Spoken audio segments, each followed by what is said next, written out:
This is the Hidden Killers podcast with Tony Brueski. Featuring author, psychologist, and daily contributor, Shavaun Scott. Audrii Cunningham, an 11-year-old little girl, should have been living life with her friends, running outside, playing, having a great time with the safety of her grandparents and her father watching over her. However, that's not what happened, because Grandma and Grandpa and Dad thought, you know what would be the best thing to bring onto our property? Not a new swing set, not a new seesaw, not a bunch of fun toys or a sandbox. How about a Nazi? Let's bring a Nazi onto the property.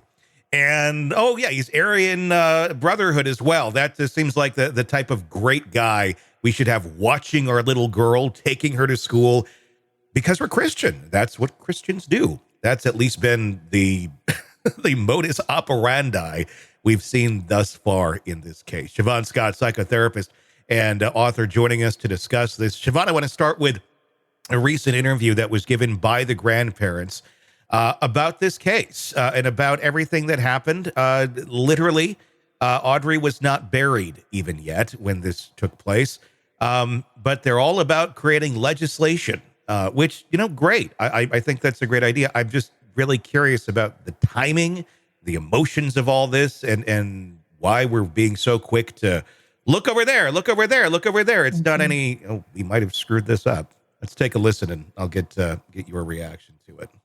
You were aware of his history, and you were going to give him a second chance, like a lot of people were passing over on him, and you went a step further and you checked that registry. Did you feel that gave you peace of mind and that you did your due diligence before letting somebody stay here? I did.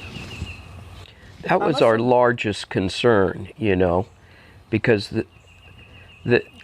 I think people have come to depend on the registry to, I mean, you look on it and unfortunately that is part of our society. And some of it is earned. Some of them are truly needed to be on the registry. Some of them were just, they got caught up in the moment and they wound up on the registry.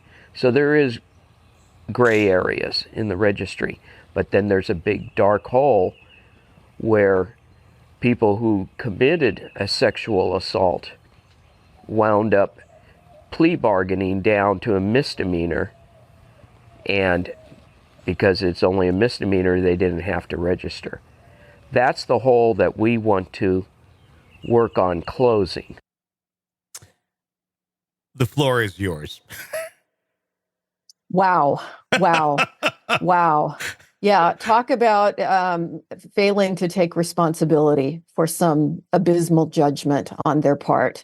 It's another example of really misguided faith. You know, if we think we're doing the right thing because we're Christians by giving this guy another chance, take a look at him.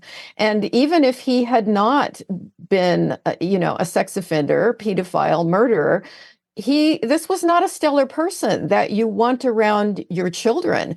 Maybe give him a chance in a halfway house, for people like him.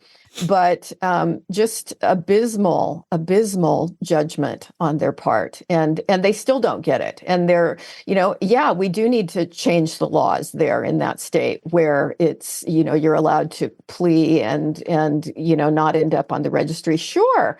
But the minimizing that, there are all these gray areas with people on the registry. Somebody just got caught up in the moment. It's like, you have to wonder how they function in life. How often do they get caught up in the moment and therefore they're not responsible? That's weird thinking. It's a weird, notice the amount of information he's volunteering that he wasn't even asked about.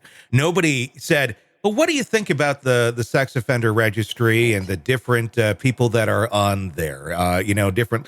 He's literally justifying rape because somebody was caught up in the moment. Caught up in the moment. Who does that other than a rapist? And exactly. I'm not calling him a rapist, but who else does that? Yeah. You wonder about the thinking process going on in there. Yeah. It's really strange, really concerning, and that poor child just didn't have a chance. What was your observation on the setup as well. If people are listening to us, they're not seeing this. If you watch it on YouTube, you can see what we're talking about on our YouTube channel.